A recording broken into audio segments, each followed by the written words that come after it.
నిజామాబాద్లోని ప్రముఖ హోటల్లో హిందూ దినపత్రిక ఆధ్వర్యంలో అవర్ స్టేట్ అవర్ టేస్ట్ వంటకాల పోటీలను నిర్వహించారు.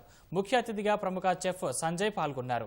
వివిధ జిల్లాల్లో నిర్వహించే పోటీల్లో మహిళల వంటకాలు పరిశీలించి బహుమతుల్ని అందజేస్తున్నట్లు ఆయన వెల్లడించారు.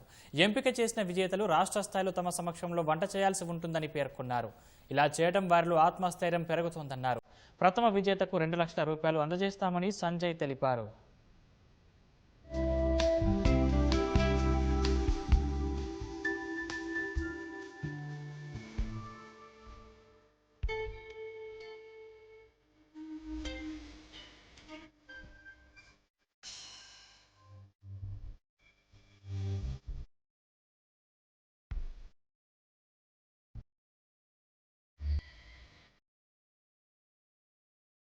ఇక్కడ కొంచెం అంటే మిగతా తెలంగాణ రాష్ట్రాల కంటే ఇక్కడ ఇంకా వెరైటీ అవి కొంచెం ఎక్కువగా చూడడానికి మాకు దొరికాయి.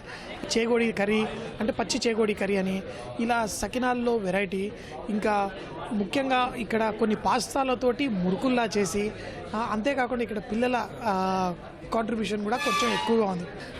చామదుంపల ఆకుతోటి, అలాగే మన మేడిపండుతోటి, పచ్చి మేడిపండు పెద్ద చెట్టుకు వచ్చే మేడిపండుతోటి, ఇలా చిట్టి కాకరకాయలు, కొన్ని మనం మామూలుగా వేరే చోట్ల చూడని రకరకాల వంటలు ఇక్కడ చేసి చూపించారు. Our Hindu our state and our taste నుంచి నాకు న్యూస్ పేపర్లో చూశానండి. మళ్ళీ వాట్సాప్ ద్వారా కూడా కనుక్కొని ఇక్కడికి వచ్చానండి. ఈ నాన్ వెజ్ ఐటమ్స్ ప్రిపేర్ చేశాను, వెజ్ ఐటమ్స్ ప్రిపేర్ చేశాను. అన్నీ 5-6 ఐటమ్స్ తీసుకొచ్చాను. చాలా బాగా అన్నారు సారు. అరిసెలు చేశాను, చకినాలు తీసుకొచ్చాను, మళ్ళీ మక్క వడలు తీసుకొచ్చాను, కారపూస తీసుకొచ్చాను, అది మక్క వడ, సోరకాయ వడలు తీసుకొచ్చాను.